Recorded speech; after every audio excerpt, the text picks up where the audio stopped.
اعوذ باللہ من الشیطان اللعین الرجیم بسم اللہ الرحمن الرحیم الحمد للہ رب العالمین الصلاة والسلام علی اشرف الانبیاء والمرسلین خاتم النبیین سیدنا و مولانا ابی القاسم محمد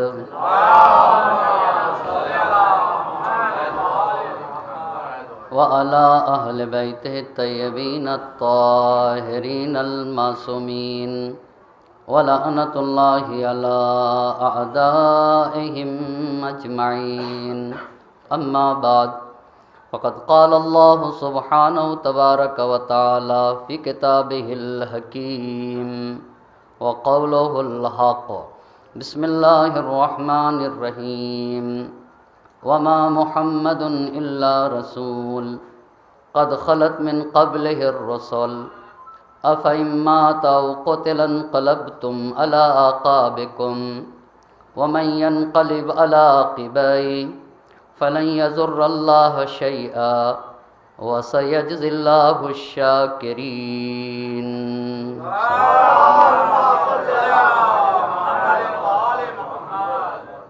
شب شہادت شہزادی کونین حضرت فاطمہ زہرا سلام اللہ علیہا ہے.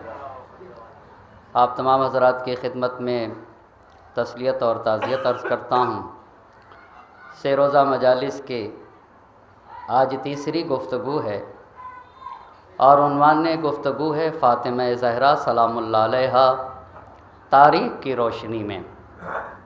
اس عنوان پہ گفتگو کرنے کے لیے قرآن مجید کے جس آیے مبارکہ کو سرنامہ سخن قرار دیا ہے اس میں خالق اور مالک کا ارشاد ہو رہا ہے وما محمد الا رسول.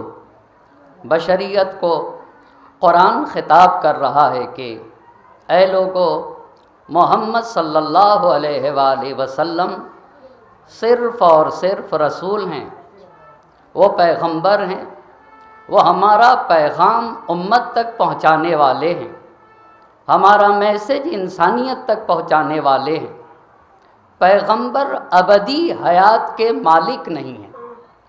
قد خلت من قبل ہی الرسل، ہمارے نبی سے پہلے انبیاء و مرسلین کا ایک سلسلہ قائم ہوا، وہ بھی پیغمبر ہیں، وہ بھی ہمارا میسج پہنچانے والے ہیں.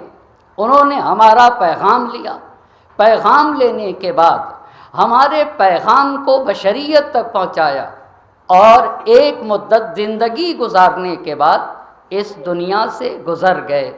ہمارا نبی بھی ایسا ہی ہے، جیسے ہمارے دیگر انبیاء کی سیرت رہی اور دیگر مرسلین کی سنت رہی کہ وہ آئے، انہوں نے زندگی گزاری، زندگی گزارنے کے بعد ساتھ ساتھ ہمارا پیغام پہنچایا، پھر وہ دنیا سے چلے گئے. تو ان کے جانے سے ہمارا پیغام نہیں ختم ہوتا. ایک صلوات پڑھتے بر محمد اور آل محمد. ان کے جانے سے پیغام داعی کے، دعوت دینے والے کے مر جانے سے، رسول کے دنیا سے چلے جانے پر اللہ کا پیغام ختم نہیں ہوتا. اللہ کا پیغام، خدا کا دین اس وقت تک باقی رہتا ہے جب تک خدا کی ذات باقی ہے. جب تک خدا باقی ہے دین باقی رہتا ہے. ہمارا انبیاء کا جو سلسلہ تھا، انبیاء کرام آئے، ہمارے پیغام کو پہنچایا، زندگی گزاری اور زندگی گزارنے کے بعد اس دنیا سے چلے گئے. ہمارا رسول بھی ایسا ہی ہے، وہ گئے تو پیغام باقی رہا. ہمارا رسول وما محمد الا رسول، رسول محمد صلی اللہ علیہ وآلہ صرف اور صرف رسول ہیں. یہ نہ سمجھ لینا، یہ خیال نہ کرنا کہ وہ خالق اور مالک کی طرح، وہ خدا کی طرح ابدی حیات کے مالک ہیں. نہیں، انہیں بھی جانا ہے، مگر ان کے جانے سے ہمارا دین نہیں مٹے گا، ہمارا دین باقی رہے گا، ہمارا پیغام باقی رہے گا. جیسے انبیاء گئے وہ بھی جائیں گے. اس کے بعد تیسری بات قرآن نے کہی افإن مات او قتل انقلبتم علی اعقابکم، اگر ہمارے نبی دنیا سے چلے گئے یا ہمارے نبی کو قتل کر دیا گیا تو کیا تم کفر کی طرف پلٹ جاؤ گے؟ کیا تم ہمارا دین چھوڑ دو گے؟ وَمَن يَنْقَلِبْ عَلَىٰ عَقِبَيْهِ، اور ہمارے نبی کے جانے کے بعد جو ہمارا دین چھوڑ دے، جو کفر کی طرف پلٹ جائے، اس کے کفر کی طرف پلٹنے سے لن یضر اللہ شیئا، وہ خالق اور مالک کو ذرہ برابر نقصان نہیں پہنچا سکتا۔ وَسَيَجْزِي اللَّهُ الشَّاكِرِينَ، لیکن جو لوگ قدرداں ہیں، جو لوگ شکر گزار ہیں اور جو لوگ شاکر ہیں، اللہ ان کے جزا کا ذمہ دار خالق اور مالک ہے۔ آیے کریمہ کے ضمن میں جتنی باتیں آپ کی خدمت میں عرض کی، ایک مختصر سا خاکہ پیش کر کے آج کی عظیم گفتگو آپ کی خدمت میں عرض کرنا چاہوں گا۔ پیغمبر پاک کی زندگی کو جاننے کے لیے اور نبی کی زندگی سے شہزادی کی زندگی کے عظمت کا اندازہ لگایا جائے گا۔ 3 سن کو جاننے کی ضرورت تھی، ایک عام الفیل جو 40 برس تک، دوسرا بعثت جو 13 برس تک رہا، اور 13 برس کے بعد دین کے آنے سے 13 برس کے بعد پیغمبر پاک نے مکہ چھوڑا، تو مکہ چھوڑ کر مدینہ منورہ آئے، اسے ہجرت کہا جاتا ہے۔ اب جب ہجرت کر کے مدینہ منورہ آئے تو نبی نے مدینہ منورہ میں مسجد النبی بنائی۔ مسجد النبی مسجد بڑا عظیم رول رکھتی تھی نبی گرامی کے زمانے میں۔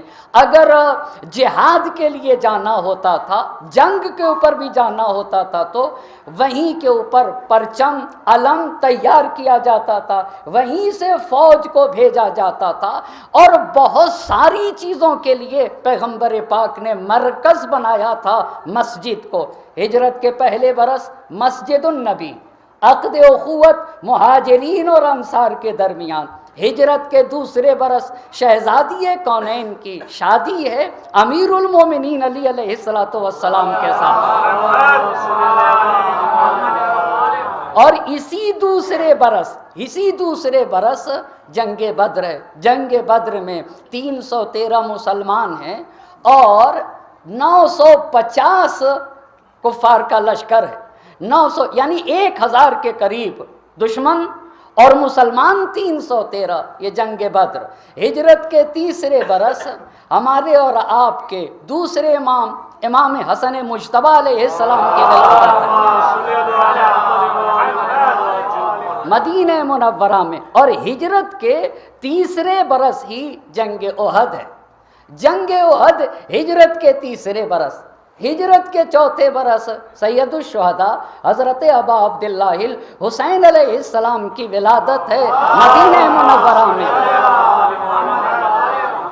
اور ہجرت کے 5ویں برس جنگ خندق ہے۔ جنگ خندق کا دوسرا نام جنگ احزاب ہے، جہاں اسلام دشمن تمام طاقتیں ایک طرف اور مسلمان ایک طرف، اور انہی دشمن میں سے عمرو بن عبدود ہے۔ یہی کے اوپر کل تفصیل سے باتیں کی، مگر آج ایک بات کی وضاحت کرنا ضروری سمجھتا ہوں، بہت توجہ کریے گا۔ جنگ خندق میں مسلمان کتنے ہیں؟ کتنے مسلمان؟ 3000۔ پس جنگ خندق ہجرت کے 5ویں برس، یہاں مسلمان کی تعداد 3000، مگر دشمن کے لشکر کی تعداد 10,000 ہے۔ وہاں 10,000، یہاں 3,000۔ اس پہ بھی توجہ کریے گا کہ ایک بات مجھے صلح حدیبیہ میں آج مجھے اسے واضح کرنا ہے۔ پس جنگ خندق میں کتنے مسلمانوں کی تعداد؟ 3,000۔ مسلمانوں کی تعداد 3,000، دشمن کی تعداد کتنی ہے؟ 10,000۔ جنگ خندق بھی مسلمانوں نے فتح کی، جس میں پیغمبر پاک کی دوراندیشی اور بصیرت و بینائی شامل حال ہے، اور حضرت امیر المؤمنین علی ابن ابی طالب علیہ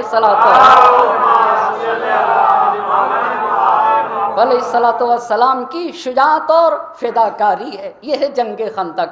جنگ خندق کے بعد ہجرت کے 6 سال صلح حدیبیہ ہے۔ صلح حدیبیہ میں یہیں پہ ایک بات عرض کرنا ہے، صلح حدیبیہ میں کتنے مسلمانوں کو لے گئے اللہ کے نبی؟ 1800 مسلمانوں کو لے گئے، لیکن خندق میں مسلمانوں کی تعداد کتنی تھی؟ 3000۔ بس یہیں پہ کل کی ایک بات کی اصلاح کرنا چاہتا ہوں۔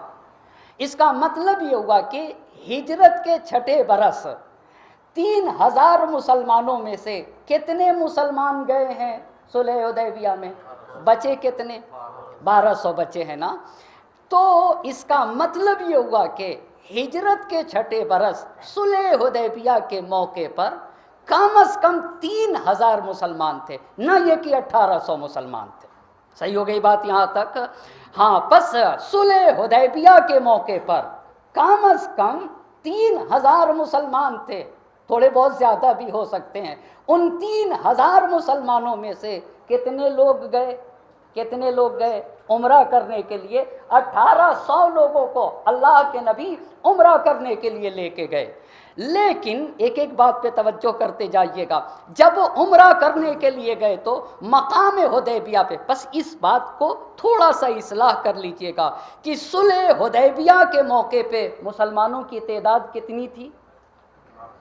نہیں، 1800 تو گئے، 3000۔ اگر ہم یہ کہہ دیں گے کہ صلح حدیبیہ پہ 1800 تھے تو جنگ خندق اس سے پہلے جنگ خندق میں کتنے تھے؟ 3000 تھے۔ بس اس کا مطلب یہ ہوا کہ مسلمان 3000، پر ان 3000 میں کتنے لوگ گئے؟ 1800 گئے۔ ایک صلوات پڑھتے بر محمد و آل محمد۔ خوب، جب اتنی بات ہو گئی آپ کی خدمت میں تو پیغمبر پاک مقام حدیبیہ پہ پہنچے۔ یہاں کے اوپر جب مقام حدیبیہ پہ پہنچے تو قریش نے کہا کہ آپ عمرہ نہیں کر سکتے، آپ کعبے کا طواف نہیں کر سکتے، آپ مکہ مکرمہ میں داخل نہیں ہو سکتے۔ تو پیغمبر پاک نے ایک شخص کو مکے کے اندر بھیجا اور ان سے کہا کہ جا کے باتیں کرو، لیکن ان کے پلٹنے میں دیر ہوئی اور وہ نہیں پلٹے۔ تو پیغمبر پاک نے ایک درخت کے نیچے بیعت لی۔ بیعت لی کہ تمہیں جان دینا ہوگا میرے ساتھ۔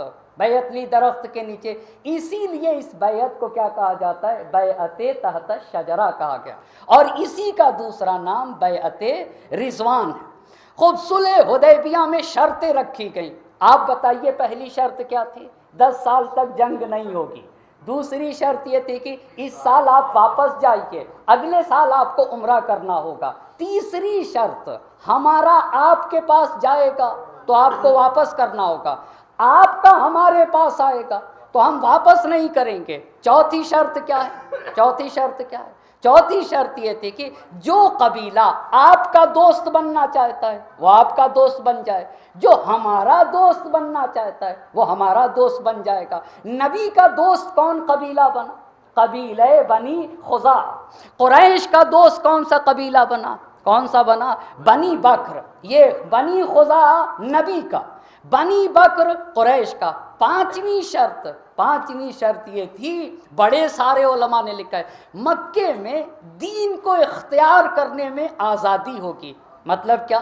یعنی جو بھی مکے کا شخص جو دین اختیار کرنا چاہے وہ اختیار کرے گا، اور اگر اس نے اسلام اختیار کیا، مسلمان ہوا، تو کسی طرح کی کوئی آزار و اذیت نہیں پہنچائی جائے گی۔ یہ کون سی شرط تھی؟ پانچویں شرط۔ چھٹی شرط یہ تھی کہ مکے کے مدینے کے لوگ جب دل چاہے مکہ آ جائیں، عمرے کے لیے، طواف کے لیے، زیارت کے لیے، کاروبار کے لیے، اور ایسے ہی مکے کے لوگ بھی جب شام تجارت کرنا چاہیں تو ان کے راستے میں بھی کوئی رکاوٹ ایجاد نہ کی جائے۔ خوب، یہاں تک یہ اس صلح حدیبیہ کو جب واپس ہونے لگے لوگوں نے شک کیا، مگر قرآن نے اسے فتح عظیم کہا۔ اِنَّا فَتَحْنَا لَكَ فَتْحًا عَظِيمًا، اے میرے نبی ہم نے آپ کو فتح عظیم عطا فرمایا۔ خوب، کیوں؟ اس کے اثرات کیا تھے؟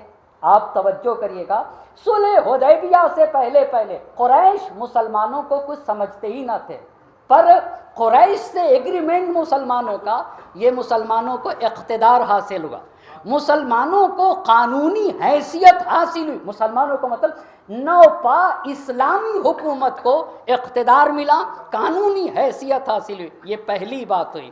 دوسری بات کیا ہوئی؟ مدینے کا مسلمان آسانی سے مکے میں جاتا تھا، مدینے اور مکے کے لوگوں کا رابطہ ہوا.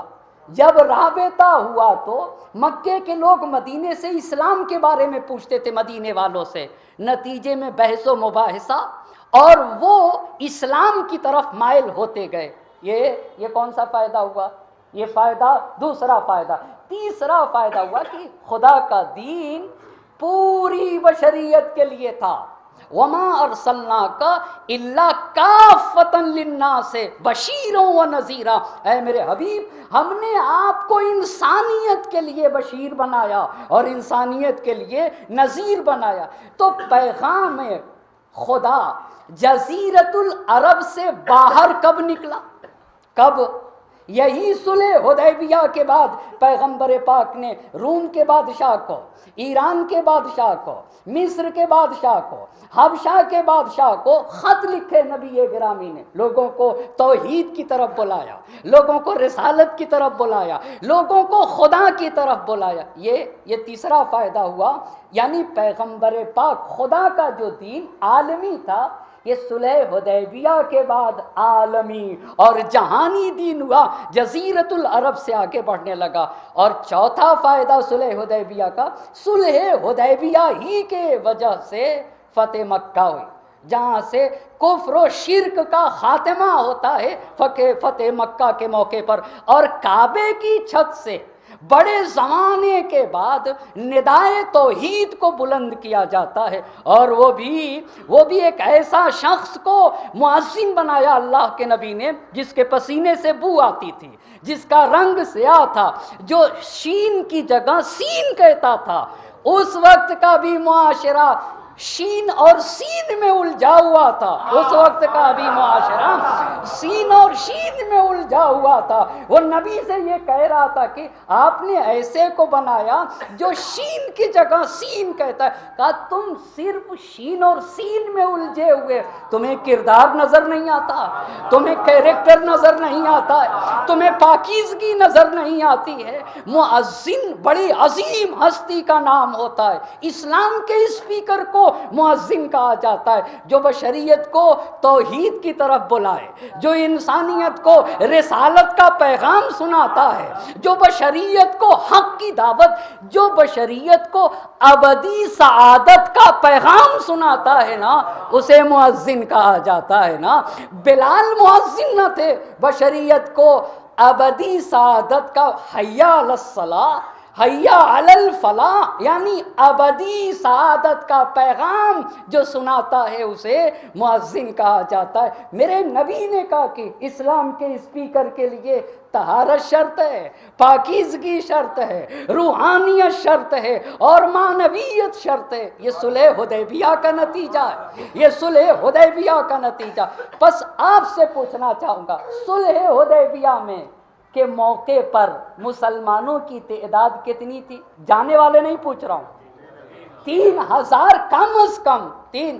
اور فتح مکہ کب ہے؟ 8 ہجری میں. کتنے سال کے بعد؟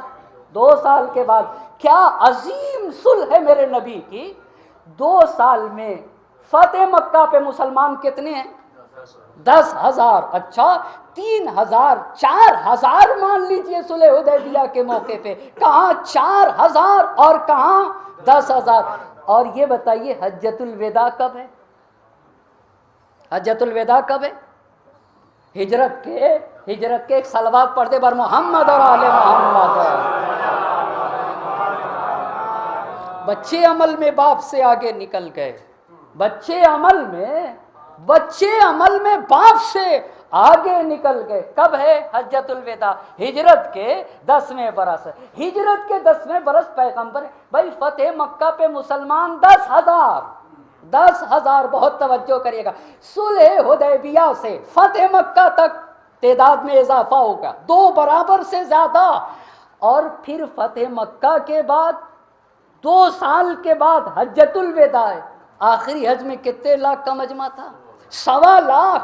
کہاں 10,000 کہاں 1.25 لاکھ، یہ کہاں پلٹ رہا ہے؟ یہ کہاں کا نتیجہ ہے؟ آپ مجھے بتائیں گے؟ یہ سب صلح حدیبیہ کا نتیجہ ہے۔ جو نبی پہ شک کرے نا، بہت توجہ کریے گا، نہ یہ کہ اس پہ شک کیا جائے، اس کے کفر کے اوپر یقین کرنا چاہیے۔ ایک صلوات پڑھیں بر محمد و آل محمد۔ تھوڑا تھوڑا سا آگے آ جائیں، مل جل کر بر عظمت محمد اور آل محمد صلی اللہ علیہ وسلم۔ اچھا، جب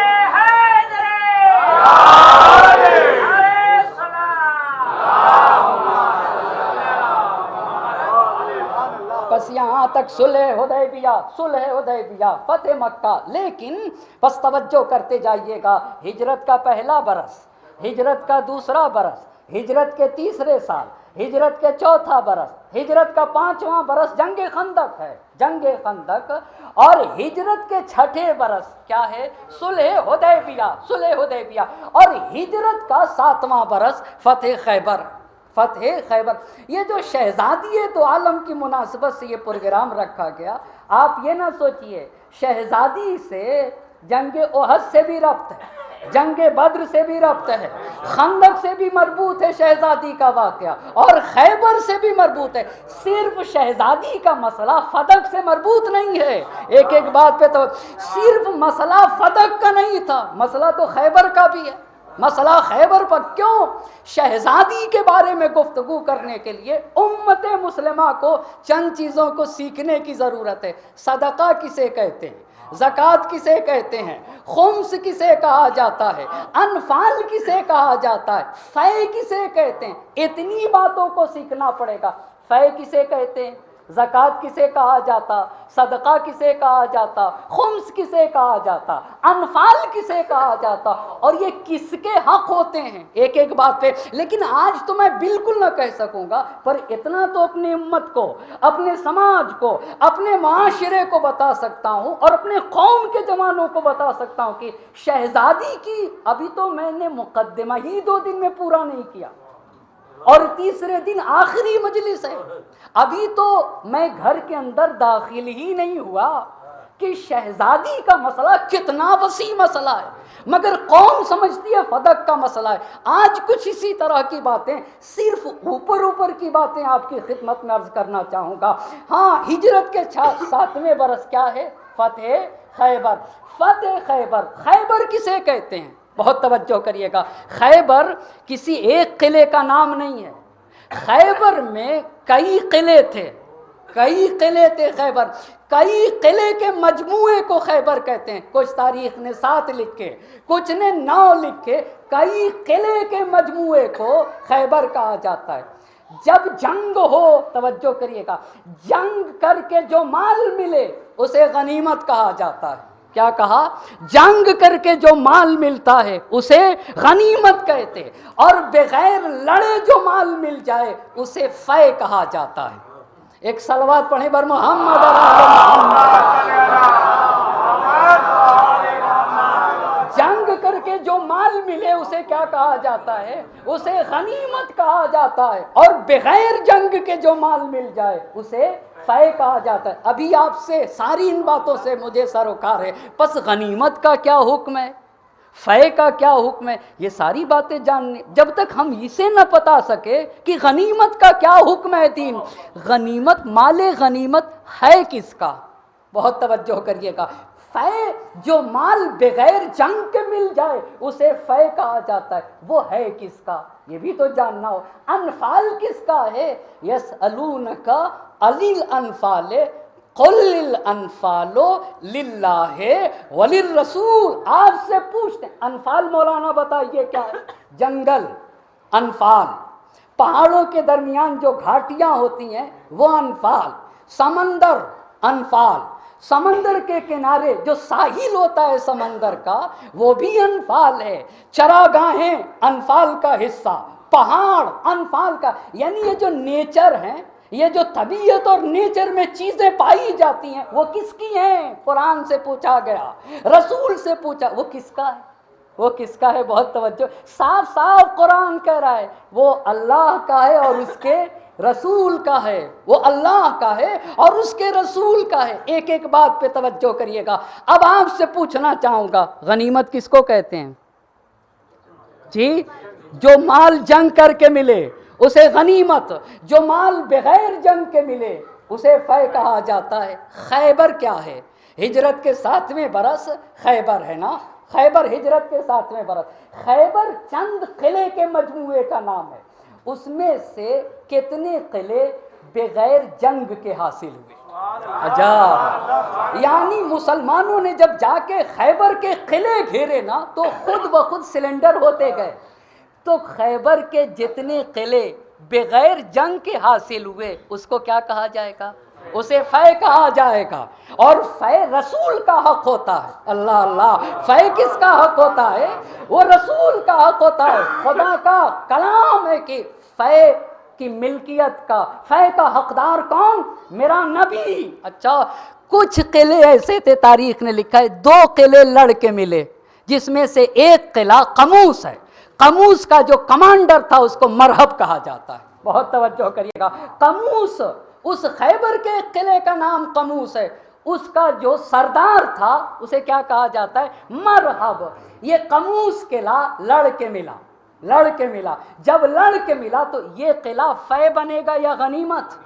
غنیمت بنے گا۔ غنیمت کا کیا حکم ہے مولانا؟ قرآن کی آیت پڑھتا ہوں، وَعَلَمُوا أَنَّمَا غَنِمْتُم مِّن شَيْءٍ فَأَنَّ لِلَّهِ خُمُسَهُ وَلِلرَّسُولِ وَلِذِي الْقُرْبَى وَالْيَتَامَى وَالْمَسَاكِينِ وَابْنِ السَّبِيلِ۔ اللہ اللہ! اے میرے نبی، جو جنگ کر کے مال مل جائے نا، مال ملے، بہت توجہ کریے گا، تو اس مال کا 5واں حصہ خمس کے طور پہ نکالا جائے گا۔ مثال کے طور پر اگر غنیمت میں 1 لاکھ ملا، 1 لاکھ روپیہ، 5واں حصہ کتنا ہوگا؟ 20۔ 80,000 مجاہدین کو دے دیا جائے گا جو لڑے تھے۔ 20,000 کیا ہوگا؟ 20,000 کے 6 حصے کیے جائیں گے۔ 1 حصہ اللہ کا ہوگا، 1 حصہ رسول اللہ کا ہوگا، 1 حصہ ذی القربہ کا ہوگا، اہل البیت کا ہوگا۔ اہل البیت کون ہے؟ اب آپ بتائیے، اہل البیت کون ہے؟ اہل البیت کون ہے؟ ایک صلوات پڑھیں بر محمد و آل محمد۔ آپ یہ بتائیے امام کتنے ہیں؟ 12 ہیں نا، 12۔ تو امام جو 12 اہل البیت کا مطلب ہوتا ہے جن پہ آئے تطہیر کا پہرا۔ اہل البیت کس کو کہتے ہیں؟ جو عصمت کبریٰ کے مالک ہوں انہیں اہل البیت کہا جاتا ہے۔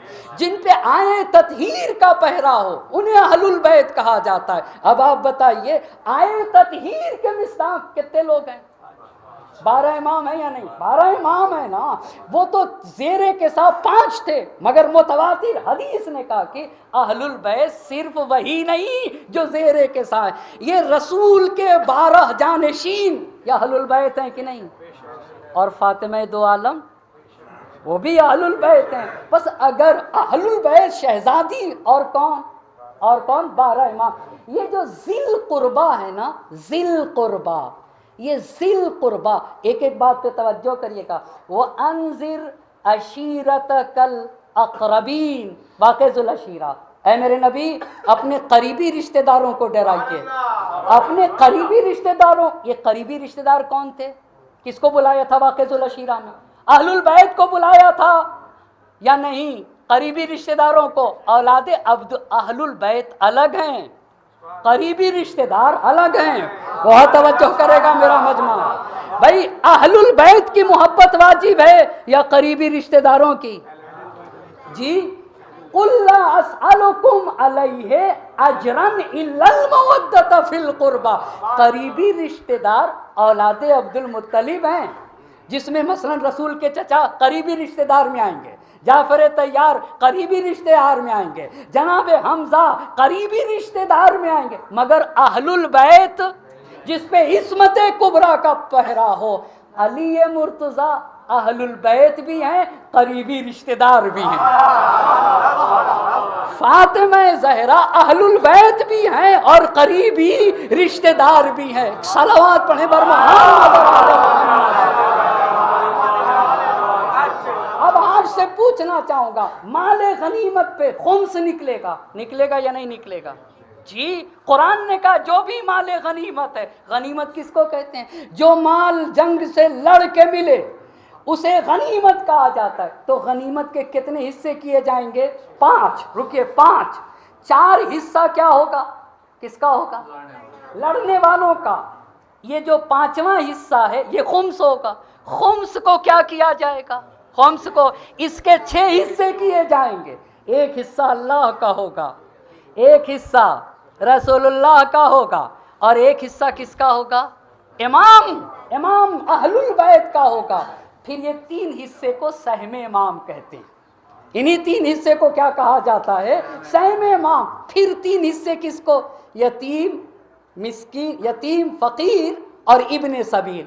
یتیم کو دیں گے، فقیر کو دیں گے، اور جو راستے میں غریب ہو جائے، پردیسی ہو، مال ختم ہو جائے، یہاں سے بنتا ہے سہم سادات۔ خوب، اب آپ سے پوچھنا چاہوں گا، بہت توجہ کریے گا۔ ہجرت کے 7ویں برس خیبر میں چند قلعے، زیادہ قلعے صلح کے ذریعے سے سلنڈر ہو گئے۔ ایک قلعہ یا 2 قلعے جنگ کر کے ملے، اس میں سے جو قلعہ جنگ کر کے ملا وہ کون سا قلعہ ہے؟ آپ بتائیں گے کون سا قلعہ؟ قموس۔ اس کا سردار کون تھا؟ مرحب۔ اب رسول پاک نے یہ مرحب سلنڈر نہیں ہو رہا تھا مسلمانوں کے سامنے، تو رسول پاک نے تاریخ ہے، تاریخ، اور تاریخ تو وہ ایک آئینہ ہے، صاف و شفاف آئینہ جس میں حقیقت کو دیکھا جاتا ہے۔ پہلے دن حضرت ابو بکر کو بھیجا، کہا تم جاؤ۔ دوسرے دن دوسرے خلیفہ کو بھیجا، وہ بھی ویسے ہی پلٹ آئے۔ بہت توجہ کرے گا میرا مجمع، یعنی پلٹ آئے واپس۔ آپ کو پتہ ہے میرے مولا نے زرہ کبھی پشت پہ باندھی ہی نہیں۔ کیوں؟ صرف آگے زرہ، وہ پشت پہ زرہ باندھتا ہے جو میدان چھوڑ کے بھاگتا ہے، نا وہ پشت پہ زرہ باندھتا ہے۔ یہ تاریخی حقائق ہے، یہ تاریخی ہے۔ اور ہم تو ایسے مکتب میں پلتے ہی ہیں جہاں سکھایا ہی یہ جاتا ہے کہ دیکھو نحنو ابناء الدلیل، دلیل کے بغیر باتیں نہ کرنا۔ یہ ہمارے مکتب میں ہمیں سکھایا گیا ہے، یہ ہماری تعلیم ایسے دی جاتی ہے۔ ہم تو وہ بات کہتے ہیں نا جو حق اور حقیقت کے اوپر مبتنی ہوا، ہم تو دلیل کے فرزند ہوا کرتے ہیں۔ رسول نے پہلے دن پہلے خلیفہ کو خالی واپس آ گئے، دوسرے دن دوسرے خلیفہ کو وہ بھی ایسے ہی واپس آ گئے۔ تب میرے نبی نے یہ فرمایا تھا لَأُعْطِيَنَّ الرَّایَةَ غَدًا رَجُلًا كَرَّارًا غَيْرَ فَرَّارٍ يُحِبُّ اللَّهَ وَرَسُولَهُ وَيُحِبُّهُ اللَّهُ وَرَسُولُهُ وَلَا يَرْجِعُ حَتَّى يَفْتَحَ اللَّهُ بَيْنَ يَدَيْهِ۔ اللہ، کل دیکھو علم اسے دوں گا، اللہ، جو مرد ہوگا۔ کیوں نبی یہ کہہ رہے ہیں؟ میں نبی سے پوچھنا چاہوں گا، اللہ کے نبی مرد کی تاکید کیوں کی ہے؟ ایک صلوات پڑھیں بر محمد اور آل محمد۔ ایک بات پہ میرا مجمع توجہ کرے گا نا، کیوں آپ نے کہا کہ لَأُعْطِيَنَّ الرَّایَةَ؟ اور اگر میں عربی گرامر سے گفتگو کرنا چاہوں تو لام لگا کے کہا لَأُعْطِ، اور پھر نون تاکید لگا کے کہا لَأُعْطِيَنَّ، ضرور بالضرور، خوب تاکیدیں کی ہیں، 2 نون لگا دیا، بلکہ بغیر نون کے بھی کہہ سکتے تھے، کہا نہیں، ضرور بالضرور، کل اسے علم دوں گا جو مرد ہوگا، جو کرار ہوگا، میدان کو چھوڑ کے واپس نہ آئے گا۔ اور عظیم شان کی بات ہے، کہا جو رسول سے عشق کرتا ہوگا، جو عاشق خالق اور مالک ہوگا، اور صرف یہی نہیں کہ وہ اللہ اور رسول سے محبت نہیں کرتا ہوگا، یحبہ اللہ ورسولہ، اللہ اور رسول بھی اس سے محبت کرتے ہیں۔ میں اللہ سے محبت کروں، مجھے کرنا چاہیے، میں رسول سے عشق کروں، مجھے کرنا چاہیے، مگر اللہ مجھ سے محبت کرے، رسول مجھ سے عشق کرے، یہ میرے فخر کے لیے بہت بڑی بات ہے۔ پھر نبی نے کہا کہ وہ واپس اس وقت تک پلٹیں گے نہیں جب تک کہ اللہ خیبر کا قلعہ ان کے ہاتھوں فتح نہ کر لے، یہ قلعہ خاموش کا قلعہ فتح نہ کر لے۔ اب یہ روایت سے لگتا ہے کہ رات کا وقت تھا جب پیغمبر نے یہ کہا کل اسے دوں گا، تو تاریخ نے لکھا ہے کہ لوگوں کو رات بھر نیند نہ آئی۔ بہت توجہ کریے گا، یہ بھی ایک اصول کلام ہے نا، ایسے بولو کہ لعوت یا نر، یہاں نام نہیں لیا، صفت بیان کی ہے۔ بہت توجہ کر رہے ہیں نا بھائی، ڈائریکٹ کہہ دیتے کل علی کو دوں گا، اتنی جاذبیت نہ آتی جتنی اوصاف کے ذریعے سے پیغمبر پاک نے کشش بیان کی۔ اما وہ ہے کون جس کے لیے رجل کہا، جس کے لیے کرار کہا، جس کے لیے غیر فرار کہا، جس کے لیے کہا یحب اللہ و رسولہ، جس کے لیے کہا ویحبہ اللہ و رسولہ۔ تو تاریخ نے لکھا ہے کہ جب صبح ہوئی تو لوگ اپنے اپنے خیموں سے اپنا چہرہ نکال کے دیکھ رہے تھے۔ کیوں دیکھ رہے تھے؟ کیوں اپنے خیموں سے؟ کہ شاید ہم ہوں، شاید ہم ہوں، شاید ہم ہوں، اور جو تھا وہ نظر نہیں آ رہا تھا۔ اللہ اللہ، جو تھا وہ نظر نہیں آ رہا تھا۔ تو نبی پاک نے کہا علی مرتضیٰ کہاں ہے؟ کہا ان کی آنکھ میں تکلیف ہے۔ اللہ اللہ، کہا ان کی آنکھ میں تکلیف ہے، کہا انہیں بلا کے لے آؤ۔ بہت توجہ، لوگ اعتراض کرتے کہ علی کے چشم میں رسول پاک نے اپنا لعاب دہن لگایا۔ بہت توجہ کریے گا، ہمارے بڑے عالم دین نے بڑی پیاری بات ان لوگوں کا جواب دیا ہے، توہین کرتے ہوئے اعتراض کہا دیکھو ایک تھوک ہوتا ہے ہاتھ پہ لگا کے قرآن کا ورق پلٹا جاتا ہے۔ بہت توجہ، اور بڑی معذرت کے ساتھ اس جملے کو، اور ایک بلغم ہوتا ہے، بلغم کو کوڑے دان میں ڈالا جاتا ہے۔ ایک صلوات پڑھے بر محمد اور آل محمد، ایک اور صلوات پڑھتے بر محمد اور آل محمد۔ اب اس میں بھی توجہ کریے گا، صرف خیبر کو میرے امام کی، اب سنیے گا، اب جب کہا کہ بھئی آنکھ میں تکلیف ہے، کہا علی مرتضیٰ کو بلایا، اپنی کرامت کے ذریعے سے پیغمبر پاک نے جب اپنا لعاب دہن علی مرتضیٰ کی چشم مبارک پہ لگایا تو آنکھ کا درد ختم ہو گیا، اور ظاہراً تاریخ نے لکھا کہ پھر امیر المومنین کو کبھی تکلیف نہیں ہوئی۔ اور اس کے بعد جب نبی نے بلایا علی مرتضیٰ کو، کہا آپ اس مرحب کی طرف جائیے، مگر کہا دیکھیے سب سے پہلے خدا کا دین پیش کریے گا۔ عجیب بات ہے، یہاں سے پیغمبر کو سمجھنے کی ضرورت ہے، یہاں سے دین کو، مرحب کے سامنے توحید پروردگار، مرحب کے سامنے سچا دین پیش کریے گا۔ علی مرتضیٰ سے کہا کیوں اے میرے نبی، کیوں؟ کہا اس لیے کہ اے علی، اگر آپ کے دست مبارک سے ایک آدمی ہدایت پا جائے، اللہ اللہ، امام کو نبی کو کسی سے ذاتی دشمنی نہیں ہوتی، اور امام اور نبی بالکل نہیں چاہتے کہ کوئی بھی فرد ہو وہ گمراہ دنیا سے چلا جائے، اسے ہدایت نہ مل سکے، کہ پہلے آپ دین پیش کریے گا، خدا کی توحید پیش کریے گا، اگر قبول نہ کیا تب جنگ کریے گا۔ کیوں اللہ کے نبی؟ اس لیے کہ اگر آپ کے دست مبارک سے ایک انسان ہدایت پا جائے، راہ راست پہ آ جائے، تو اس سے بہت بہتر ہے کہ آپ کے پاس دنیا کا قیمتی سرمایہ۔ ایک صلوات پڑھ دے بر محمد اور آل محمد۔ اب مجھے اس جنگ کو نہیں پڑھنا ہے جو مجھے آج بڑی عظیم باتیں، گئے امیر المؤمنین اور اسے سارا وہ آپ سنتے رہتے ہیں، اسے ہلاک کر دیا۔ بس آپ سے پوچھنا چاہوں گا، خیبر میں ایک قلعہ جو مرحب کا تھا، یہ جنگ کر کے ملا یا بغیر جنگ کے؟ جنگ کر کے، تو غنیمت ہوگا یا فے ہوگا؟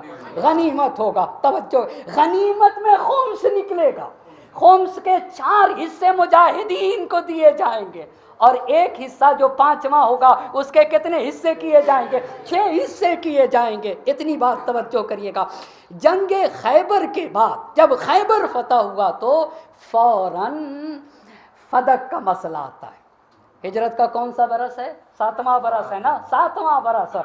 فدق میں خیبر کے یہودیوں کی ملکیت ہے فدق، اور فقط فدق ایک قریہ ہے، قریہ یعنی ایک دیہات ٹائپ کے، جہاں کھجور کے درخت، پانی کے چشمے۔ جب انہوں نے یہ دیکھا کہ خیبر کے یہودی شکست کھا گئے، تو بغیر جنگ کیے ہوئے پیغمبر پاک سے صلح کر لی کہ یہ ہم آپ کو دے دیتے ہیں، آپ ہم سے جنگ نہ کریے۔ تو فدق لڑ کے ملا یا بغیر لڑے ملا؟ توجہ کریے گا، فدق بغیر لڑے ملا۔ تو خیبر کا کئی قلعے فے، اور ایک قلعہ کیا ہوگا یا 2 قلعے غنیمت۔ جو غنیمت اس میں خمس نکلے گا، جو فے وہ کس کا ہوگا؟ وہ رسول کا ہوگا۔ فدق غنیمت ہے یا فے ہے؟ فدق فے ہے، بہت توجہ کریے گا، بغیر جنگ کے فدق ملا ہے، وہ کس کا ہوگا؟ وہ کس کا ہوگا؟ رسول کا ہوگا۔ اچھا، وہ رسول کا ہوگا، رسول کا۔ یہ ہجرت کے کون سے برس کی بات ہے؟ 7ویں برس کی بات ہے۔ قرآن کی ایک آیت پڑھتا ہوں، وَآتِ ذَا الْقُرْبَى حَقَّهُ، بہت توجہ کرے گا میرا مجمع، قرآن کی آیت ہے، وَآتِ ذَا الْقُرْبَى حَقَّهُ، اے میرے نبی ذَا الْقُرْبَى کو ان کا حق دے دیجیے، اے میرے نبی ذَا الْقُرْبَى کو ان کا حق دے دیجیے۔ تو نبی نے مسئلے کو صاف و شفاف بنانے کے لیے جبرائیل امین سے پوچھا، یہ ذی القربیٰ سے مراد ہیں کون؟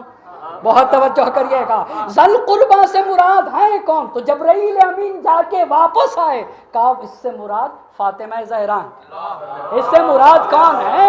اس سے مراد فاطمہ زہرا۔ ایک صلوات پڑھیں براسمت محمد۔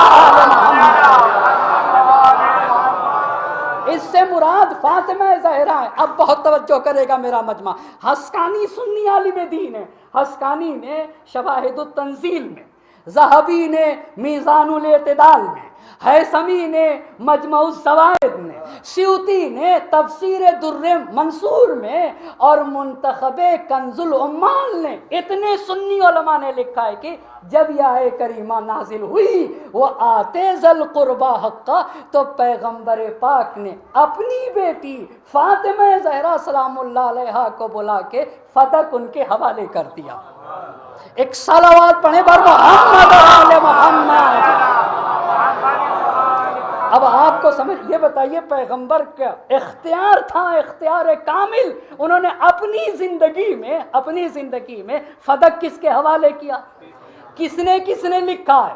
کس نے لکھا ہے آپ بتائیے؟ حسکانی نے شواہد التنزیل میں، ذہبی نے میزان الاعتدال میں، ہیثمی نے مجمع الزوائد میں، اور سیوطی نے در منصور میں، منتخب کنز العمال نے لکھا ہے کہ کیا لکھا ہے کہ اپنی زندگی میں فدق کس کو دیا؟ اپنی بیٹی کو۔ اب آپ یہ بتائیے، آپ مجھے ایک چیز دیں، میں لے لوں اور قبول کر لوں، تو اب مالک آپ ہوں گے یا میں ہوں گا؟ میں ہو جاؤں گا، کیونکہ آپ نے مجھے دے دیا ہے۔ بہت توجہ۔ اب جب اتنی بات کہہ چکا، تو نبی کے زمانے میں فدق کس کی ملکیت؟ شہزادی کون ہے ان کی؟ اب یہاں پہ بہت توجہ کرے گا میرا مجمع، ایک سوال عرض کرنا، نبی کے مالک ہونے کے راستے کیا کیا ہیں؟ بہت توجہ۔ اما آپ سے توجہ کرنا چاہوں گا، میرے باپ کے پاس، میرے والد کے پاس ایک گھر ہو، اور میرے والد دنیا سے چلے جائیں، تو وہ گھر آپ کو ملے گا یا مجھے ملے گا؟ مجھے ملے گا نا، مجھے ملے گا۔ بہت توجہ کریے گا، نبی کن کن راستوں سے مالک ہوتے ہیں؟ کن کن راستوں سے؟ ہم اور آپ مالک ہوتے ہیں کہ نہیں؟ کن کن راستوں سے مالک ہوتے ہیں؟ آپ بتائیے۔ ہم اور آپ کام کرتے ہیں، کام کرنے کے بعد ہمیں جو سیلری ملتی ہے، ہم اس سیلری کے مالک ہیں یا نہیں ہیں؟ ہم مالک ہیں۔ ہمیں کوئی گفٹ دیتا ہے تو ہم اس گفٹ کے مالک ہوتے ہیں یا نہیں؟ میراث کے ذریعے سے ہمارے ماں باپ کا جو مال ملے، ہم اس کے مالک ہوتے ہیں یا نہیں ہوتے؟ مالک ہوتے ہیں۔ اب سوال یہ ہے کہ نبی کا اپنا کیا کیا تھا؟ بہت توجہ کرے گا میرا مجمع، جو نبی کا تھا وہ شہزادی کا ہو جائے گا۔ کیا کیا تھا میرے نبی کا؟ سوال، کیا نبی کے ماں باپ نہ تھے؟ کیا نبی کے پاس رہنے کے لیے ان کے ماں باپ کا اپنا گھر نہیں تھا؟ آپ سے پوچھنا چاہتا ہوں، کیا مکے میں نبی کے پاس کوئی بھی گھر نہ تھا جو نبی کو میراث میں ملتا؟ آپ بتائیں نا، آپ بتائیں۔ پس مالک ہونے کا، نبی کے مالک ہونے کا پہلا راستہ میراث، میراث۔ یہ بتائیے، نبی کے والد ماجد نبی کی ولادت سے پہلے دنیا سے رخصت ہوئے نا؟ رخصت ہو گئے، پہلے رخصت ہو گئے، ٹھیک ہے۔ تو دادا زندہ تھے، نبی محجوب ہو گئے فقہ کے قاعدے کے عنوان سے کہ باپ کی میراث نبی کو نہیں ملے گی۔ لیکن یہ بتائیے، ماں کو باپ کی میراث ملے گی کہ نہیں؟ شوہر کی میراث ملے گی کہ نہیں جناب آمنہ کو؟ بھئی جناب آمنہ کو حضرت عبداللہ کے انتقال کے بعد جناب آمنہ کو شوہر کے مال سے میراث ملے گی یا نہیں ملے گی؟ ملے گی۔ اور حضرت آمنہ کی وفات کب ہے؟ کب ہے؟ جب نبی 6 برس کے تھے، تو جناب آمنہ کی وفات کے بعد جو ماں کا مال ہوگا، اس ماں کے مال سے بیٹے کو میراث ملے گی یا نہیں ملے گی؟ تو اس کا مطلب یہ ہوا کہ حضرت آمنہ کے پاس جو ملکیت تھی اس میں سے میراث کس کو ملے گی؟ جناب نبی گرامی حضرت محمد مصطفیٰ صلی اللہ علیہ وسلم۔ ایک اور صلوات پڑھتے برحمت محمد۔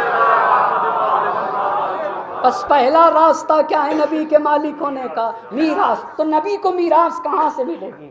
کہاں سے ملے گی؟ آپ بتائیں، ان کی مادر گرامی کے مال میں ملے گی نہیں میراث؟ اچھا، شوہر بیوی چلی جائے اور شوہر زندہ ہو اور بیوی کے پاس اپنی ملکیت ہو، تو بیوی کے مال سے شوہر میراث پاتا ہے یا نہیں پاتا ہے؟ آپ بتائیں، پاتا ہے۔ جناب خدیجہ الکبریٰ سلام اللہ علیہ کا اپنا گھر تھا، شادی کے بعد اپنے گھر میں لے گئیں، اس گھر میں نبی گرامی جناب خدیجہ بعثت کے 10ویں برس آپ کی وفات ہے۔ جناب خدیجہ کے مال سے نبی کو میراث ملے گی یا نہیں ملے گی؟ ملے گی۔ پس ماں کے مال سے بھی ملے گی، بیوی کے مال سے بھی ملے گی۔ پس ایک راستہ نبی کے مالک ہونے کا، ایک راستہ کیا ہے؟ ایک راستہ آپ بتائیے نا، میراث۔ کس کا مال؟ ماں کا جو مال ہے، ماں کے جانے کے بعد ان کے مال سے میراث اولاد کو ملے گی، بیوی کے جانے سے ان کے شوہر کو بھی میراث ملے گی۔ ایک بات، بس میراث کے ذریعے سے نبی مالک ہوتے۔ دوسرا راستہ نبی کے مالک ہونے کا، دوسرا راستہ وصیت ہے۔ وہ کیا؟ تاریخ میں بہت توجہ کریے گا، اس پہ بھی بہت توجہ کرنے کی ضرورت ہے۔ تاریخ میں یہودی علماء میں سے اسے احبار کہا جاتا ہے، مخیریق ہے، ایک یہودی توریت کا عالم مخیریق۔ نبی جب ہجرت کر کے مکے سے مدینہ گئے تو پہلے مقام قبا پہ رکے، مقام قبا پہ مخیریق آتا ہے، اور آنے کے بعد پیغمبر کے دست مبارک پہ اسلام قبول کرتا ہے۔ اور جنگ احد کب ہے؟ ہجرت کے 3 برس۔ اور جب نبی جنگ احد کے لیے جا رہے تھے تو مخیریق نبی کی خدمت میں آیا۔ جنگ احد پہ نبی کے ساتھ جانے کے لیے، ایک بات پہ توجہ کریے گا، اور جب جنگ احد کے لیے مخیریق جانے لگا تو یہودیوں سے خطاب کر کے کہا کہ قسم کھا کر کہتا ہوں کہ محمد مصطفیٰ اللہ کے سچے رسول ہیں۔ بہت توجہ کریے گا، یہ سچے رسول ہیں، تم بھی نبی کے ساتھ چلو احد میں جنگ کرنے کے لیے۔ تو انہوں نے کہا کہ آج عید کا دن ہے، عید کا دن کا یہودیوں میں سیٹرڈے عید کا دن، عیسائیوں میں سنڈے عید کا دن ہے۔ تو انہوں نے کہا آج سیٹرڈے، آج شنبہ ہے۔ تو مخیریق نے کہا شنبہ ومبا کچھ نہیں، پیغمبر گرامی جنگ کے لیے جا رہے ہیں، تمہیں جنگ کرنے جانا ہوگا، وہ نہیں آئے۔ پر جنگ احد میں جاتے وقت مخیریق نے ایک وصیت کی کہ اگر میں شہید ہو گیا جنگ احد میں تو میرا جتنا مال ہے سب نبی کا ہوگا۔ یہ ہمیں اپنی کتابوں سے نہیں۔ اچھا، تو مخیریق کے پاس کتنے مال تھے؟ مدینے میں مخیریق کے پاس 7 باغیں تھیں، 1-2 باغ تھوڑی تھی۔ مخیریق کے پاس کتنی باغیں تھیں؟ 7 باغیں۔ ایک چشمہ تھا، اس کا نام ہے تاریخ میں مشرب ام ابراہیم۔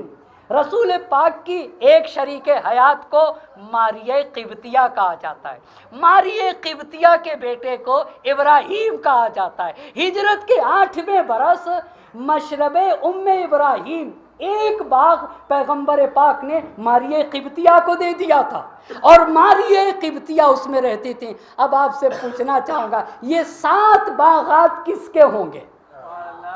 کس کے ہوں گے آپ بتائیے نا، کس کے ہوں گے 7 باغات؟ پس نبی کے مالک ہونے کا پہلا راستہ کیا ہے؟ میراث۔ دوسرا راستہ کیا ہے؟ وصیت۔ ایک انسان وصیت کر کے جا رہا ہے کہ میں مر جاؤں تو میرا سارا مال کس کا ہوگا؟ اس کا ہوگا۔ تیسرا راستہ گفٹ۔ تیسرا راستہ کیا ہے؟ گفٹ، تحفہ۔ اگر کوئی کسی کو تحفہ دے اور لینے والا ایکسیپٹ کر لے تو وہ اس کا کیا ہوگا؟ مالک ہوگا۔ نبی گرامی جب ہجرت کر کے آئے، بہت توجہ کریے گا، بہت توجہ کریے گا، ہجرت کر کے آئے تو انصار نے مدینے کی جو سب سے اچھی زمینیں تھیں، جو اوپر کی زمینیں تھیں، پیغمبر پاک کو تحفے میں دے دیا۔ پیغمبر پاک کو کیا دیا؟ تحفے میں دیا۔ تو ان زمینوں کے مالک کون ہوں گا؟ رسول خدا ہوں گے یا نہیں ہوں گے؟ کتنے راستے آپ کو بتائے میں نے؟ 3 راستہ۔ پہلا راستہ میراث کا، دوسرا راستہ وصیت کا، تیسرا راستہ تحفہ، چوتھا راستہ، چوتھا فے۔ فے چوتھا راستہ ہے یا نہیں بھائی؟ فدق فے ہے۔ چوتھا راستہ نبی کے مالک ہونے کا کیا ہے؟ فے۔ 5واں راستہ آپ بتائیے؟ غنیمت۔ 5واں راستہ بھی کیا ہے؟ غنیمت۔ اتنے راستوں سے نبی مالک ہوتا ہے ایک چیز کا۔ ہو گئی یہاں تک بات؟ ایک ایک بات پہ میرا مجمع توجہ کرے گا۔ شہزادی کونین کا حکومت کے ساتھ اختلاف کیا تھا؟ شہزادی کونین کا حکومت کے ساتھ کیا ایک مسئلہ تھا؟ ایک اختلاف نہیں تھا، 3 بنیادی مسئلے تھے۔ بہت توجہ کریے گا۔ اور پھر میں اپنے سامعین سے اس بات کو کہنا چاہوں گا، یہ تو میں نے ایک مختصر سا خاکہ، ابھی تو میں شہزادی کے بارگاہ میں اور شہزادی کے حوالے سے مجھے بہت کہنا تھا، اور اس کے لیے مجھے سال بھر محنت کرنا پڑے گی۔ تو پھر میں آ کر جب ثابت کروں گا زکوٰۃ کس کو کہتے، خمس کس کو کہتے، فے کسے کہتے، انفال کسے کہا جاتا ہے، غنیمت کسے کہا جاتا ہے، اور اس وقت آ کر بتاؤں کہ نبی کن کن راستوں سے مالک ہوتا ہے، کیا کیا میرے نبی کے پاس تھا، اور شہزادی نے کہاں کہاں، اور حکومت وقت سے شہزادی کا اختلاف کیا تھا۔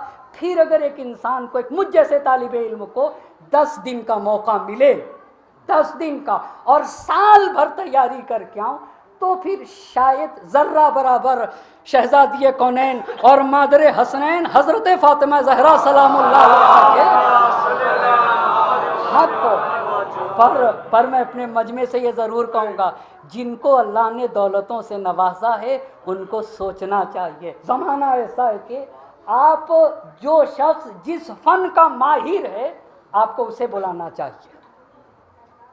ایک انسان علم کلام کا مالک ہے تو آپ اگر توحید سننا چاہتے ہیں تو جو ماہر علم کلام ہے آپ اس سے سنیں گے، جو علم کلام کا ماہر ہے، کیونکہ زمانہ وقت کم ہے اور زندگیاں کم ہیں، مختصر ہیں۔ اچھا تو نبی، ایک مرتبہ آپ میرے ساتھ ہو جائیں اور مل جل کر برعظمت محمد اور آل محمد صلی اللہ علیہ وسلم، ایک مرتبہ آپ بتا دیئے کتنے راستوں سے نبی مالک ہوتا ہے، کتنے ہاں پہلا راستہ میراث۔ تو میراث کس سے ملی تھی؟ اگر میراث کا، ان کی مادر گرامی سے اور ان کی شریک اہلیہ جناب خدیجۃ الکبریٰ سلام اللہ علیہ سے۔ اور یہ بھی میں نے روایت میں پڑھا ہے، بہت توجہ کریے گا۔ وجہ تھی کیوں فدق زندگی میں دیا، کیوں فدق؟ آپ کو معلوم ہے شیب ابی طالب میں 3 برس تک بنی ہاشم میں رہے، تو کس کی دولت شیب ابی طالب میں لگی؟ جناب خدیجۃ الکبریٰ سلام اللہ علیہ کا سرمایہ شیب ابی طالب میں لگا۔ مسلمان مکہ چھوڑ کر مدینہ، ہجرت میں کس کے پیسے لگے؟ ہجرت میں سب کچھ کا سب کچھ ان کی مادر گرامی کا لگا، انہیں فدق دیجیے۔ اللہ اللہ، انہیں بہت چیزیں نبی نے دوسروں کو بھی دی ہیں، پہلے خلیفہ کو بھی نبی نے دیا ہے۔ نبی پاک، سوال ہے پہلے خلیفہ سے، پہلے خلیفہ سے سوال ہے کہ جو نبی کے ازواج کے حجرے تھے وہ کیوں نہیں واپس لیے؟ کیوں ان کے حجرے ان کو دے دیے؟ کیوں؟ نبی نے حجرے بنائے تھے، وہ تو نبی کا تھا، وہ تو نبی کا تھا، ان کو اپنے حجروں میں باقی رکھا۔ پر کتنے راستوں سے نبی مالک ہوتا ہے؟ 5 راستوں سے۔ پہلا راستہ میراث، دوسرا راستہ، تیسرا راستہ تحفہ، چوتھا فے، اور 5واں راستہ غنیمت۔ اب سوال شہزادی کا حکومت وقت سے سوال کیا تھا؟ پہلا سوال میرا مال مجھے پلٹا، پہلا اپنی میراث کا تقاضا تھا، یہ ایک تقاضا تھا۔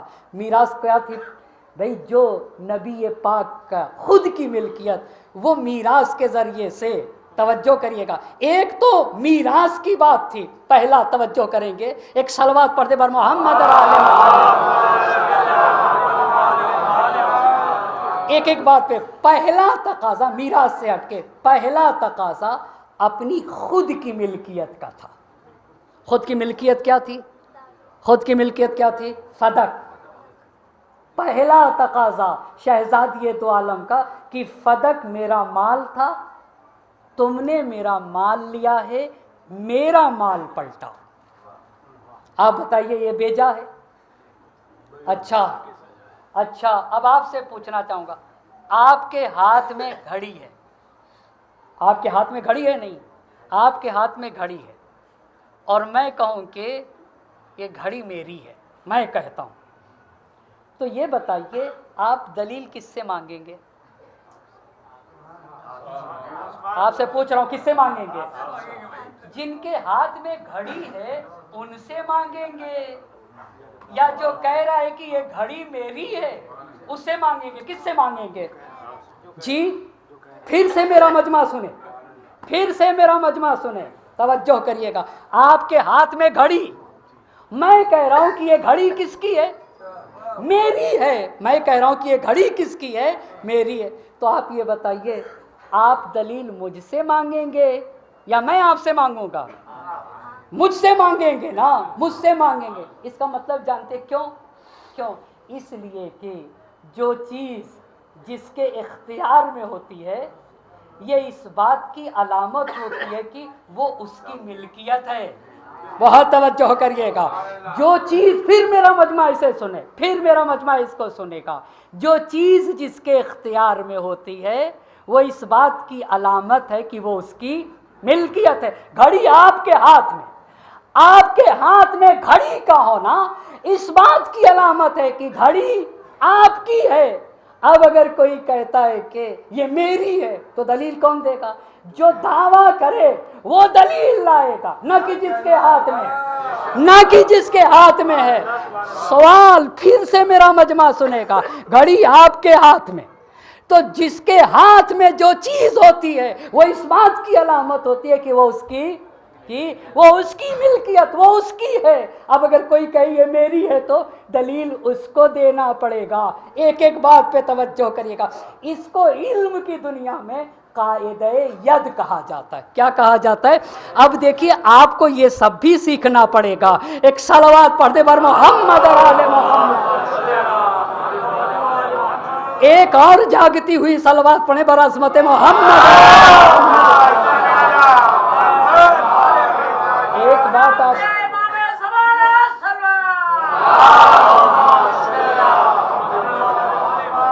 ایک بات کل آپ شہزادی کی بارگاہ میں سرخ روح ہوں گے کہ ہم نے آپ کے عزا کا اہتمام کیا ہے اور ہم اس میں شریک رہے ہیں۔ شہزادی دو عالم کی بارگاہ میں قاعدہ ید۔ اب آپ مجھے بتائیے قاعدہ ید کس کو کہتے ہیں؟ آپ بتا دینا۔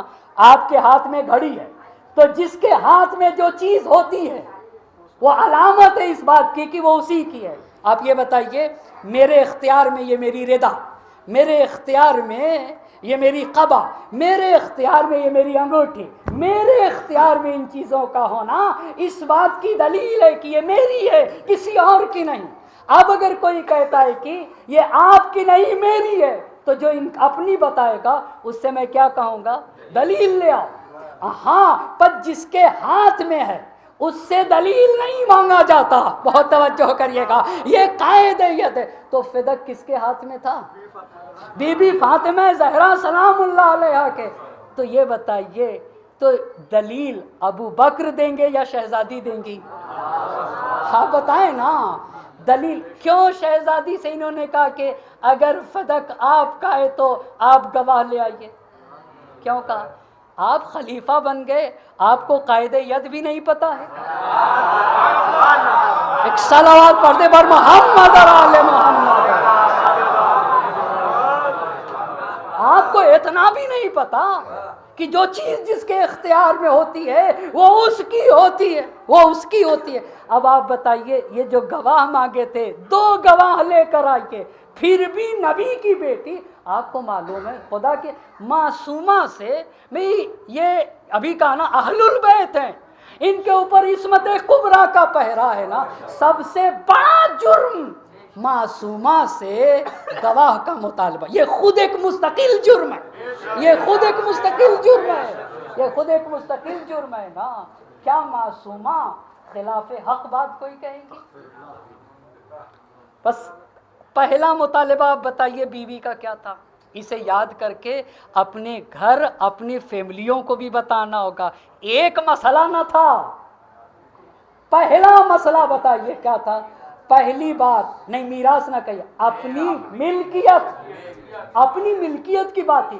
میرا مال فدق ہے, فدق میرا ہے, اسے مجھے پلٹاؤ. اچھا میرا ہے.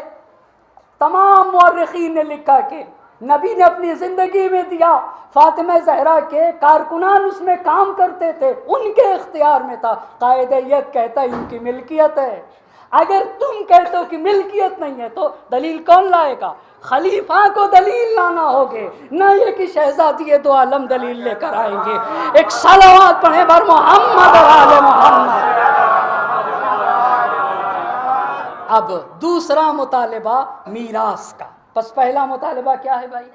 اپنی ملکیت, میرا مال تھا فدق, یہ مجھے پلٹایا جائے. 2 چیزوں میں وہ ملنے نہ پائیں, 2 الگ الگ چیزیں.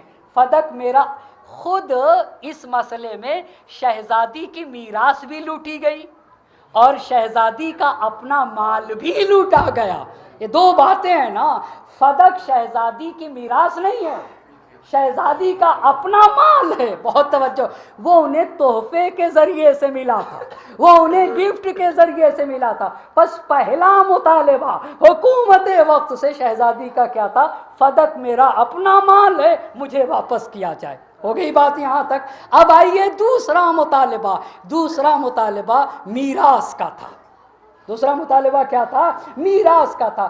جو جو چیزیں نبی کی ملکیت ہیں, تو یہ بتائیے باپ کے دنیا کے چلے جانے کے بعد ایک ہی بیٹی ہے, تو باپ کا مال کسے ملے گا؟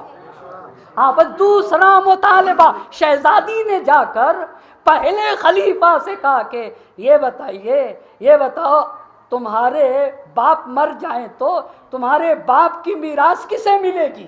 کسے ملے گی؟ کہاں مجھے ملے گی. بہت توجہ کریے گا, کہاں مجھے ملے گی. تو شہزادی نے کہا کہ انتر صحابہ کا ولا ارث ابی, تو اپنے باپ سے میراث پائے گا اور مجھے اپنے باپ سے میراث نہ ملے گی. بہت توجہ کریے گا, تو اپنے باپ سے میراث پائے, مجھے اپنے باپ سے میراث نہ ملے گی. ایک ایک بات پہ توجہ کرے گا میرا مجمع. تو مورخین نے لکھا پہلے خلیفہ نے ہی ایک حدیث گڑھی, وہ انہی کی گڑھی ہوئی ہے. اور السقیفہ جوہری کی کتاب السقیفہ نے یہ لکھا کہ ابو بکر سے پہلے اس حدیث کو کسی نے بیان ہی نہیں کیا, انہی نے گڑھا. وہ کیا حدیث ہے؟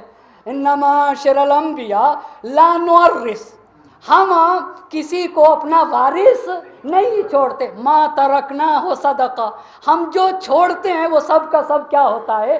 صدقہ ہوتا ہے. اچھا, تو شہزادی نے جب میراث کا مطالبہ کیا تو پہلے خلیفہ نے دلیل میں ایک حدیث پیش کی نا, حدیث ہی تو بنایا, گڑھی ہوئی حدیث. اب آپ سے سوال کرنا چاہتا ہوں, اگر آیت اور حدیث 2 ٹکرا جائیں تو آپ حدیث کو لیں گے یا آیت کو لیں گے؟ آیت کو لیا جائے گا. اب آیت پہ آتے ہیں. ابو بکر نے, آپ کو پتہ ہے جو لوگ ظلم کی طرف بڑھتے ہیں نا, اللہ ان سے ان کی عقلیں چھین لیتا ہے۔ بہت توجہ کرے گا میرا مجمع، بڑی عظیم بات ہے۔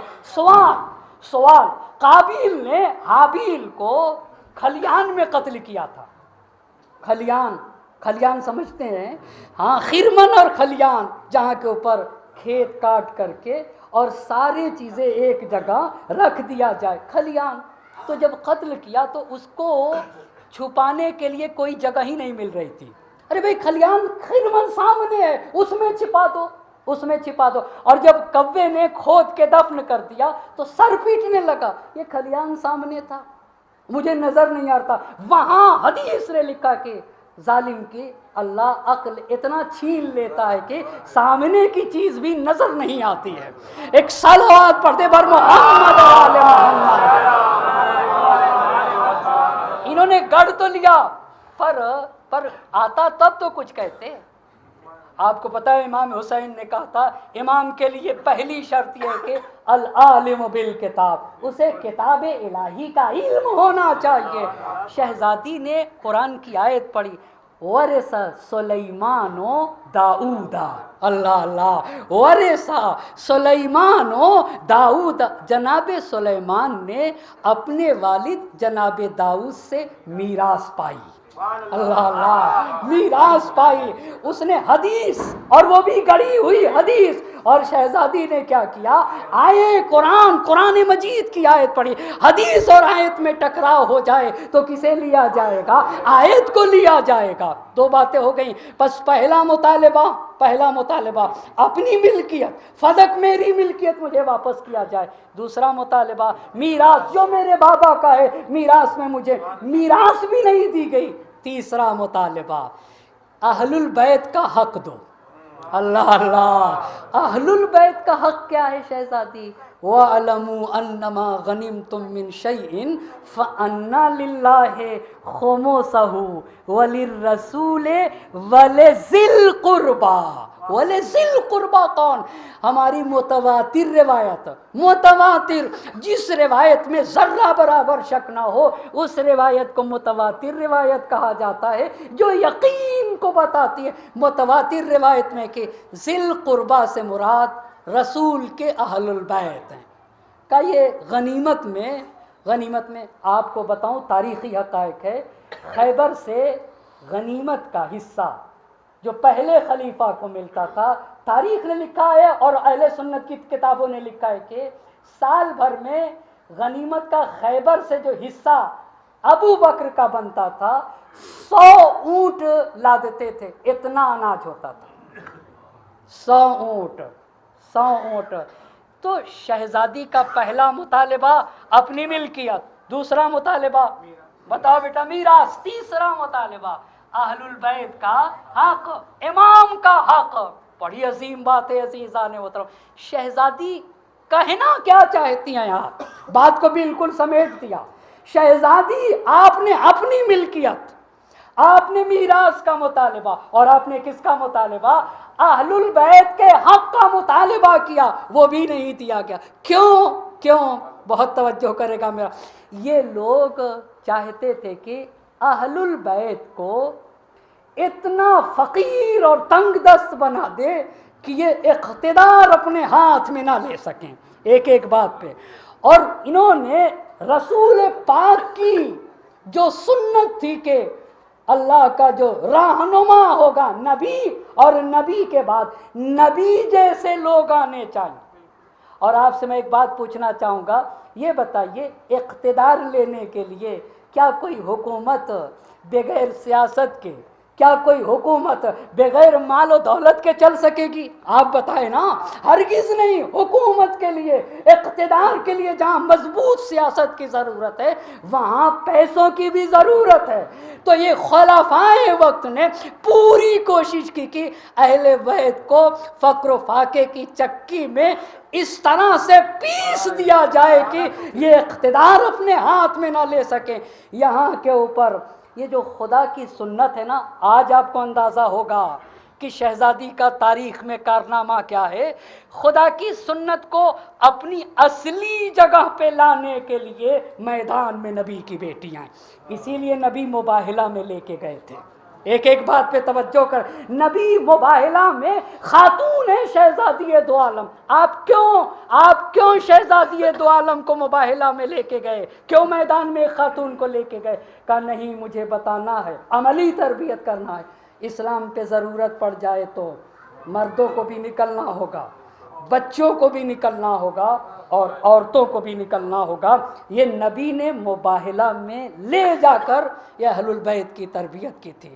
یہ فاطمہ نے کردار عطا کیا کہ جو خدا کا نظام ہے نا، خدا کا نظام، خدا کا دین، وہ اپنی اصلی حقیقت پر باقی رہے.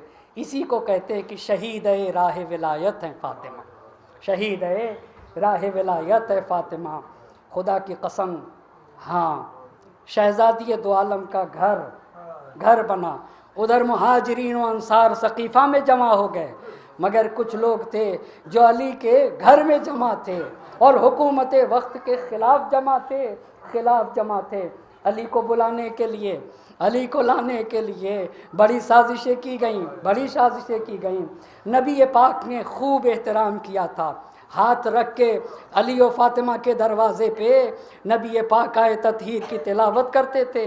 یہ انسانیت کو میرے نبی نے بتایا تھا، یہ بشریت کو میرے نبی نے بتایا تھا. مگر وعدے وفات نبی آگ و لکڑیاں جمع کی گئیں. اور جب امیر المومنین نے شہزادی کو بھیجا، یہ بھی ایک نیچرل سی بات ہے کہ خاتون جب آگ کے دروازے کے قریب آئے گی تو اگر انسانیت ہے نا، اگر کوئی انسان ہے تو پھر ایک خاتون سے وہ نہیں الجھے گا، مگر جانے قربان ہو جائے. کہنے والے نے کہا کہ شہزادی نے کہا کہ اس گھر میں حسن و حسین رہتے ہیں جن کی پیروی بہشت کی ضامن ہے. تو کہنے والے نے کہا کہ وہ ان حسن و حسین ہوا کرے. جلتا ہوا دروازہ گرایا گیا. اور جب علی کے لیے محافظ بنی نبی کی بیٹی کو ایسے اذیت پہنچائی گئی کہ محسن کی شہادت واقع ہو گئی. اور شہزادی نے فضہ سے کہا فضہ میرا بچہ شہید ہو گیا، اجرکم اللہ، اللہ کے سے غم میں نہ رلائے، میرا بچہ شہید ہوا. بس اتنا کہنا تھا. علی کے گلے میں رسل کا پندہ ڈال دیا گیا. اور جب علی کو کھینچ کر لے جایا جانے لگا تو شہزادی نے کہا خلو ابو الحسن کو چھوڑ دو ورنہ میں اپنے سروں کے بال بکھیر دوں گی. ایک مرتبہ مسجد النبی کو لرزا ہونے لگا. علی نے سلمان سے کہا اجرکم اللہ، علی نے سلمان سے کہا اے سلمان فاطمہ سے کہہ دو بد دعا نہ کرے ورنہ قیامت آ جائے گی. مگر اجرکم اللہ، ہائے رے وہ پہاڑ ٹوٹے مصیبتوں کے کہ اب شہزادی زیادہ دن زندہ نہ رہ سکی. اور جب شہزادی کا آخری وقت آیا، اسماء بنت عمیس کو بلایا. اور اسماء بنت عمیس کو بلانے کے بعد شہزادی نے اسماء سے کہا اسماء بابا کی وفات کے وقت جبرائیل امین کافور لے کر آئے تھے، ایک حصہ نبی کے لیے، ایک حصہ علی مرتضیٰ کے لیے، اس کا ایک حصہ میرے لیے ہے. اجرکم اللہ. اسماء وہ کافور لے کر آؤ. کافور لایا گیا، کافور کو اپنے سرانے رکھ لیا اور اسماء سے کہا چادر اڑا دو. اسماء نے چادر اڑا دیا اور جب چادر اڑا دیا تو کہا اسماء جب تک میری آواز آئے سمجھ لینا فاطمہ زندہ ہے، اور جب آواز آنا بند ہو جائے تو سمجھ لینا فاطمہ دنیا میں نہ رہی. اسماء انتظار کرتی رہی. ایک مرتبہ کیا دیکھا، عجیب سناٹا سا ہے.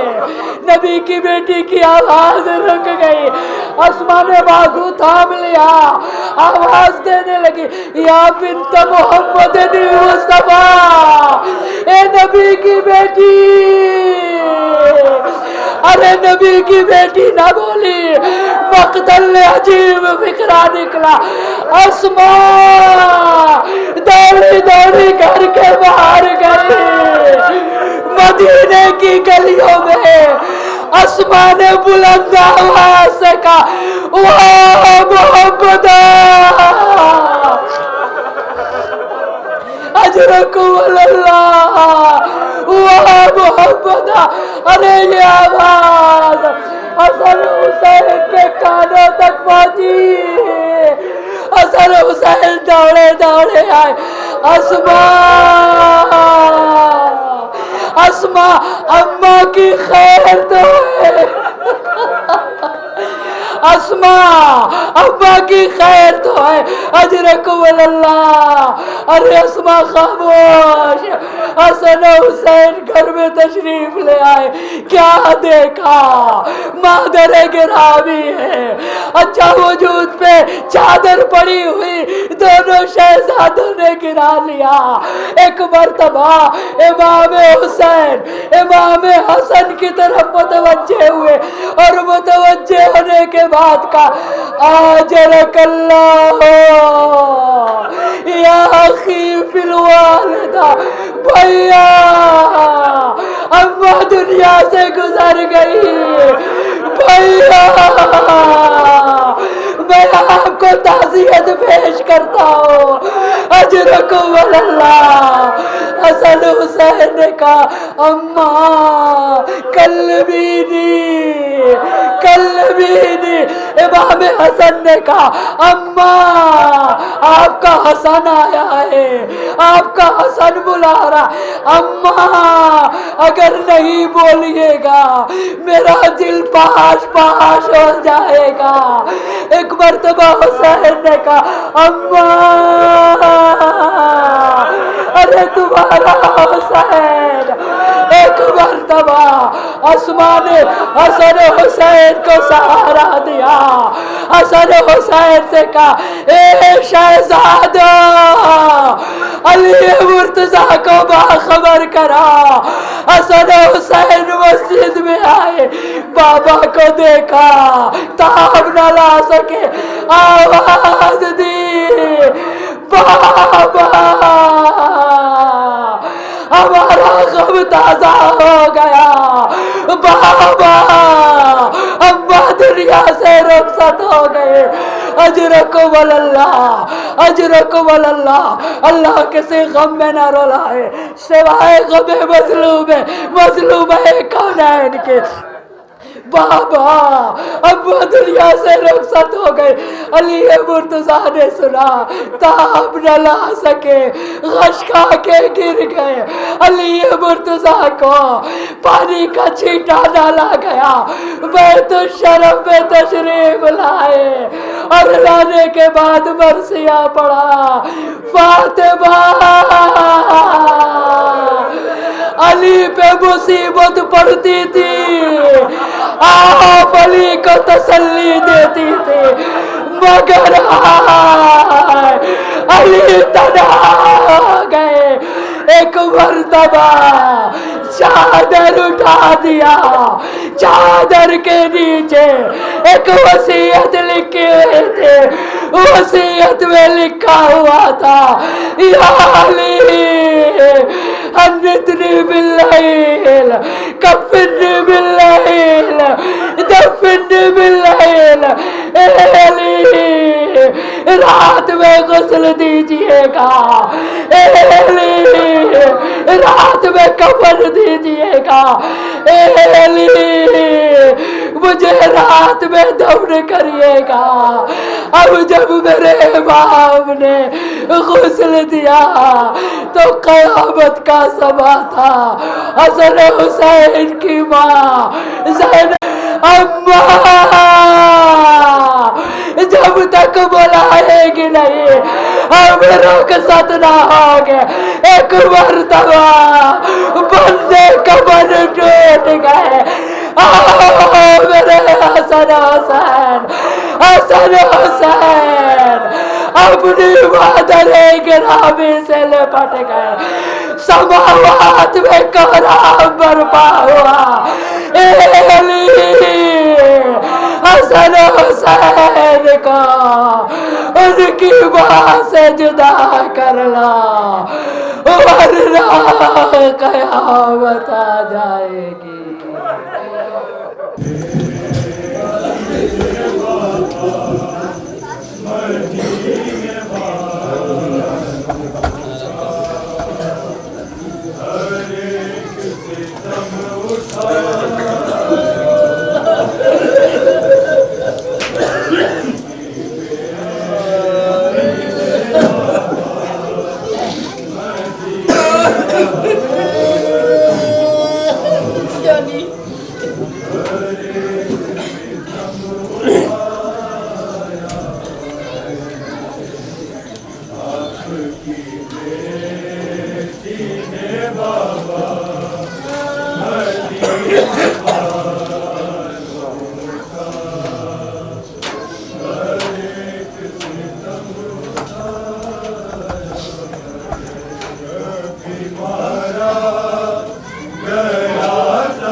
زمین کو گزارش ہے شمع لے کے ساتھ میں تابوت کے جلوس کے ساتھ آگے بڑھتے رہیں، شمع کو تابوت کے ساتھ میں لے کر آگے بڑھتے رہیں۔